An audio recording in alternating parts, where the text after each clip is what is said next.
বিশেষ করে এই তরুণ বয়সে, এই যুবক বয়সে দুনিয়ার এই সময় যুবকদের যে অবস্থা, তরুণদের যে অবস্থা, এর বিপরীত স্রোতে আপনারা দাঁড়িয়েছেন। আপনারা সৌভাগ্যবান যে দুনিয়ার এই মানে আল্লাহ নবী সাল্লাল্লাহু আলাইহি ওয়াসাল্লাম বলেছেন যে দারুল গুরুর, এই দুনিয়ার জীবন হচ্ছে একটা প্রতারণার ঘর। সেই প্রতারণার ঘর আপনাদেরকে বিভ্রান্ত করতে পারে নাই। কথাটা কি বুঝতে পেরেছেন? আল্লাহ তাআলা একটা আয়াতের মধ্যে বলেছেন, কামাসালি গাইসিন আজাবাল কুফারা নাবাতুহু সুম্মা ইয়াহিজু ফাতারাহু মুসফাররান সুম্মা ইয়াকুনু হুতামা। দুনিয়ার জীবনের একটা দৃষ্টান্ত দিয়েছেন আল্লাহর নবী আল্লাহ তাআলা, যে দুনিয়ার বৃষ্টির মতো। এই যে বৃষ্টি হলো না, বৃষ্টির পরে কি হয়, যে বৃষ্টির ফসল কৃষককে চমৎকৃত করে, অবাক করে দেয়। চারদিকে সবুজ আর সবুজ, কিন্তু অল্প সময়ের মধ্যে সেই সবুজ ফসল শুষ্ক হতে থাকে, একসময় পীতবর্ণ ধারণ করে সুম্মা ইয়াকুনু হুতামা, তারপর সেটা খড়কুটায় পরিণত হয়ে যায়। তাজরুহুর রিয়াহ, এবং বাতাস সেটাকে উড়ায় নিয়ে যায়। আচ্ছা বলেন তো, খড়কুটোকে যখন বাতাস উড়ায় নিয়ে যায় তখন সেটা কোথায় যায়? তার ঠিকানা কোথায়? এই দুনিয়ার জীবনের যে প্রতারণার ঘর আপনাদেরকে বিভ্রান্ত করতে পারে, বরঞ্চ আপনারা দুনিয়ার জীবনের যে হাকিকত, এর যে ইনার সিগনিফিকেন্স আপনারা বুঝতে পেরেছেন, এবং আপনারা আখিরাতের জন্য আকাঙ্ক্ষী, না হলে আপনারা আসতেন না। এই জন্য আপনারা কিন্তু সৌভাগ্যবান। মানুষের জীবন এরকম, মানুষের জীবনের প্রথম শৈশব থেকে যৌবন পর্যন্ত মানুষ সবুজ এবং তরুতাজা থাকে। তারপর এক সময় তার সৌন্দর্য সে হারাতে থাকে, সজীবতা হারায়, সব সৌন্দর্য ধ্বংস হয়ে যায়, এক সময় কবরের মাটিতে বিলীন হয়ে যায়। এই যে একটা সাধারণ দুনিয়ার জীবনের যে ভঙ্গুরতা, দুনিয়ার জীবনের যে সাধারণ একটা ব্যাপার, মানুষ সব দেখতেছে কিন্তু মানুষ বুঝতেছে না। কিন্তু আপনারা বুঝতে পেরেছেন, তাহলে আপনারা এখানে আসতেন না। কামাসালি গাইসিন আজাবাল কুফারা নাবাতুহু, এই বৃষ্টির ফসল কৃষককে চমৎকৃত করে, অবাক করে দেয়। এত সবুজ, এত শ্যামলিমা, কিন্তু সেটা শুকায় যায়, পীতবর্ণ ধারণ করে সজীবতা হারায়, তারপর এক সময় শেষ হয়ে আসে। আলহামদুলিল্লাহ, আপনারা বিভ্রান্ত হন নাই। আল্লাহ তাআলা একটা আয়াতের মধ্যে এই বান্দাদেরকে বলেছেন, ইন্না ওয়াদাল্লাহি হাক্কুন ফালা তাগুররান্নাকুমুল হায়াতুদ দুনিয়া। এই দুনিয়ার জীবন যেন তোমাদের বিভ্রান্ত না করতে পারে। এটা কিন্তু আসলে কোনো জীবন না, দেখতে জীবনের মতো। আল্লাহুম্মা লা আইশা ইল্লা আইশুল আখিরা ফাগফিরিল আনসারা ওয়াল মুহাজিরা।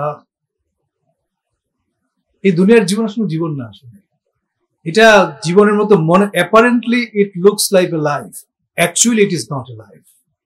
দেখতে মনে হয় জীবন, আসলে জীবন না। আপনারা সেটা বুঝতে পেরেছেন। সেই প্রতারণার ঘর দুনিয়া, দারুল গুরুর, আপনাদেরকে বিভ্রান্ত করতে পারেন। সেজন্য আপনাদেরকে মোবারকবাদ জানাই। ইসলামী ছাত্র মজলিসের মতো একটা মহান সংগঠনে আপনারা কর্মী হয়েছেন, সহযোগী সদস্য হয়েছেন, দায়িত্বশীল হয়েছেন। আপনাদের ভাগ্য, সবার এই ভাগ্যটা নাই। ইসলামী ছাত্র মজলিসের যে লক্ষ্য এবং উদ্দেশ্যের মধ্যে কথাটা আছে, যে ইসলামী ছাত্র মজলিস কি চায়, ব্যক্তির পরিশুদ্ধি চায়, আর এই সমাজ ব্যবস্থাকে পরিবর্তন করতে চায়, এবং এর মাধ্যমে আল্লাহ তাআলার সন্তুষ্টি এবং পরকালীন মুক্তি চায়। এর চেয়ে মহান লক্ষ্য আর কিছু হতে পারে না। একদিকে ব্যক্তির পরিশুদ্ধি, আরেকদিকে এই সমাজ ব্যবস্থার পরিবর্তন।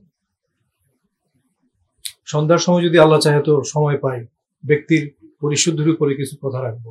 এখন এই যে বলছে যে by changing the social systems totally, এই সমাজ ব্যবস্থাটাকে ছাত্র মজলিস সম্পূর্ণভাবে পরিবর্তন করতে চায়। কেন চায়? এই সমাজ ব্যবস্থা আল্লাহ তাআলার বাণীকে সর্বোচ্চ মর্যাদা দিতে প্রস্তুত না। যদিও মসজিদ বানায়, ওমরা করে, হজ করে, কিন্তু এই সমাজ আল্লাহ তাআলার হুকুমকে সবচেয়ে লিতাকুনা কালিমাতুল্লাহি হিয়াল উলিয়া, আল্লাহ তাআলার বাণীকে সর্বোচ্চে রাখতে প্রস্তুত হয় না, বরং এই সমাজ আল্লাহ তাআলার হুকুমকে পরিবর্তন করে দেয়, হারামকে বৈধতা দেয়, ফরজকে বরবাদ করে দিচ্ছে। সেই কারণে এই সমাজ ব্যবস্থাকে ছাত্র মজলিস পরিবর্তন করতে চায়। আল্লাহ পাক বলতেছেন যে যদি সুদের লেনদেন তোমরা বন্ধ না করো তাহলে আল্লাহ এবং রাসূলের পক্ষ থেকে যুদ্ধের জন্য প্রস্তুতি নাও। এই নির্দেশের পরেও এই সমাজ সুদকে বৈধতা দান করেছে। সেজন্য এই যে এখানে কথাটা আসতে দেখেন, by changing the social systems totally, আমরা এই সমাজ কাঠামোকে পরিবর্তন করতে চাই, যেই সমাজ কাঠামো হারামকে বৈধতা দেয়। এই সমাজ আল্লাহ তাআলার আনুগত্য করে না। বুঝতে পেরেছেন কথাটা?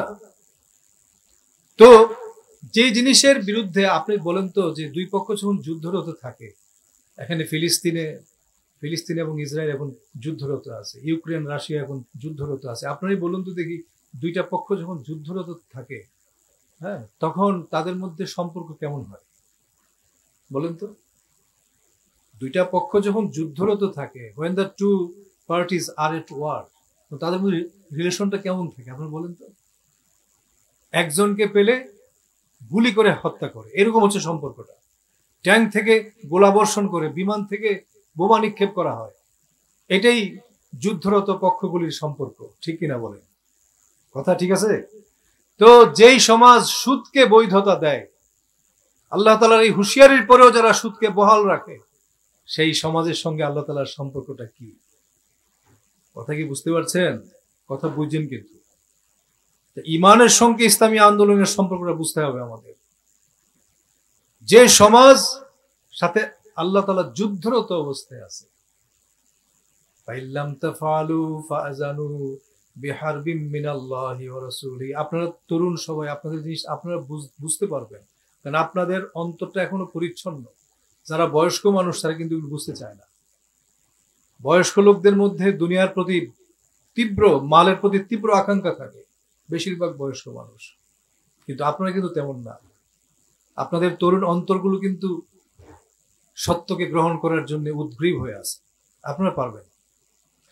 যেই সমাজ ব্যবস্থা আল্লাহ তাআলার সঙ্গে যুদ্ধরত, কার্যত ভার্চুয়ালি আমাদের সমাজ ব্যবস্থাটা আল্লাহ পাক এবং আল্লাহ এবং রাসূলের সঙ্গে যুদ্ধরত।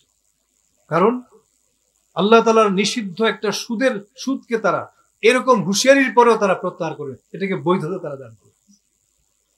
দেশের সমস্ত অর্থনৈতিক কর্মকাণ্ড, সমস্ত ট্রানজেকশন সবকিছু সুদ ভিত্তিক। এই ঘোষণার পরেও তাহলে বোঝা গেল আল্লাহ তাআলার সঙ্গে এই সমাজের কি সম্পর্ক। আপনারা কি আমার কথা বুঝতেছেন? সেই জন্য ইসলামী ছাত্র মজলিস প্রথমে ব্যক্তির পরিশুদ্ধিতার কথা বলেছে, ব্যক্তিকে পরিশুদ্ধ করতে হবে আগে। আর দ্বিতীয়ত বলেছে যে to change the social systems totally, এই সমাজ ব্যবস্থাটাকে আমরা পুরোপুরি বদলাতে চাই এবং এর মাধ্যমে আমরা আখিরাতে না যাচ্ছি। ভাইরা আমার, আপনারা নিশ্চয়ই বুঝতে পারছেন যে ইসলামী আন্দোলন করা কেন প্রয়োজন। কারণ আল্লাহ তাআলার সঙ্গে যখন আপনি যুদ্ধরত আছেন, তখন আপনি নাজাতের আশা করতে পারেন না। যুদ্ধরত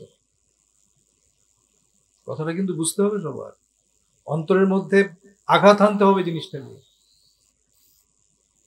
সেজন্য আল্লাহর নবী সাল্লাল্লাহু আলাইহি ওয়াসাল্লাম বলেছেন যে ঈমানের সঙ্গে ইসলামী আন্দোলনের কি সম্পর্ক।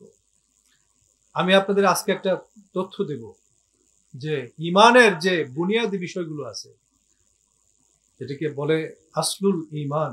হুজুর বলছেন যে যখন অনিসলামী শাসন ব্যবস্থা এসে যায়, অনিসলামী শাসন ব্যবস্থার বৈশিষ্ট্য দুইটা। কয়টা বলেন?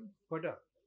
এক নম্বর হচ্ছে ইয়াফআলুনা মা লা ইয়াকুলুনা মা লা ইয়াফআলুন। ওরা এমন কথা বলে যেটা করবে না, এমন কথা বলে যেটা করে না। আরেকটা হলো ইয়াফআলুনা মা লা ইউমারুন, এবং এমন কাজ করবে যার নির্দেশ আল্লাহ তাদেরকে দেন নাই। এই হলো ইসলামী শাসন ব্যবস্থার, অনিসলামী শাসন ব্যবস্থার বৈশিষ্ট্য। কয়টা বলেন? একটা হলো যা বলবে তা করবে না, মানুষকে বলবে এটা দেব সেটা দেব, আমরা তোমাদেরকে এই করব সেই করব, কিন্তু বাস্তবে করবে না। দুই নম্বর হচ্ছে ইয়াফআলুনা মা লা ইউমারুন, এমন কাজ করবে যার আদেশ তাদেরকে দেওয়া হয় নাই। তো বর্তমান শাসন ব্যবস্থাটা কেমন বলেন? ইসলামী না অন ইসলামী বলেন? কারণ তারা যেই কাজের আদেশ তাদেরকে দেয়া হয়নি সেই কাজ তারা করছে। সুদের মতো হারামকে তারা বৈধ করে দিছে। নাউজুবিল্লাহ বলেন সবাই। আপনারা কি জানেন যে সুদের সবচেয়ে বড় গুনাহ হচ্ছে আল্লাহ পাকের সঙ্গে যুদ্ধ, আর সবচেয়ে ছোট্ট গুনাহটা হলো নিজের মাকে বিবাহ করা। সেই অবৈধ জিনিসটাকে বৈধ করে দিছে। ভাইরা আমার, তো আল্লাহ নবী বলেন যে এই শাসন ব্যবস্থা যখন এসে যাবে উম্মতের মধ্যে, তখন ফামান জাহাদাহুম বিয়াদিহি ফাহুয়া মুমিন। ভালো করে শুনবেন, ইমানের সঙ্গে ইসলামী আন্দোলনের কি সম্পর্ক ভালো করে জেনে নেবেন। ভালো করে জানতে হবে আপনাদেরকে, যেহেতু আপনার ময়দানে কাজ করবেন। যারা এই শক্তির সঙ্গে হাত দিয়ে সংগ্রাম করবে, জিহাদ করবে, তারা মুমিন। ওয়ামান জাহাদাহুম বিলিসানিহি ফাহুয়া মুমিন। যারা মুখের মাধ্যমে এদের সঙ্গে জিহাদ করবে, তারাও মুমিন। ঠিক আছে? আর 3 নাম্বার হলো যারা অন্তরের মাধ্যমে, ফামান জাহাদাহুম বিকলবিহি ফাহুয়া মুমিন। আমি এই কথাটা বলি, শেষ করছি আলোচনা। যারা অন্তরের মাধ্যমে ওদের সঙ্গে সংগ্রাম করবে, এটাকে পরিবর্তনের চিন্তা ভাবনা করবে, তারাও মুমিন। কিন্তু ওয়ালাইসা ওয়ারা যালিকা মিনাল ঈমানি হাববাতু খারদালিন, এরপরে ঈমানের সরিষা দানা পরিমাণ স্তর কিন্তু আর নাই। তাহলে বোঝা গেল অনিসলামী শাসন ব্যবস্থার বিরুদ্ধে যদি আপনি নীরব থাকেন, চুপ থাকেন, এটাকে সম্মতি দেন, নীরব থাকলে এটা বোঝা গেল কি এই ব্যবস্থার প্রতি আপনার সম্মতি আছে, ঠিক কিনা বলেন? আপনি যদি নীরব থাকেন, সারা জীবন চুপচাপ থাকেন এই ব্যবস্থার বিরুদ্ধে, কোনো কথা না বলেন, কোনো চেষ্টাই না করেন, বোঝা গেল আপনি এটাকে সমর্থন করেন। হুজুর বলছেন যে ইমানের সরিষা দানা পরিমাণ তার মধ্যে। সুতরাং বোঝা গেল অনিসলামী শাসন ব্যবস্থার বিরুদ্ধে সংগ্রাম করা, লড়াই করা, চেষ্টা সাধনা করা, এটা ইমানের খুবই গুরুত্বপূর্ণ একটা বিষয়। এটাকে আলাদা করা যায় না। যার মধ্যে ইমান আছে সেটা করতে পারে। সরিষা দানা পরিমাণ ইমান যার মধ্যে আছে সে এই ব্যবস্থাকে মেনে নিতে পারে। ভাইরা আমার, সুতরাং বোঝা গেল যে আমাদের এই ইসলামী আন্দোলনটা এটা খুবই জরুরি একটা জিনিস, ইমানের সঙ্গে সম্পর্ক। আর ইমানের উপরে নাজাত কি করে? ইমান থাকা না থাকার উপরে কিন্তু নাজাত নির্ভর করে। সুতরাং আমরা যারা আখিরাতে বিশ্বাসী, আমরা আখিরাতে বিশ্বাসী একটা সম্প্রদায়। দুনিয়ায় হাজার জাতি গোষ্ঠীর মধ্যে আমরা হচ্ছি সেই গোষ্ঠী যারা আমরা আখিরাতে আমরা আল্লাহ তাআলাকে বিশ্বাস করি।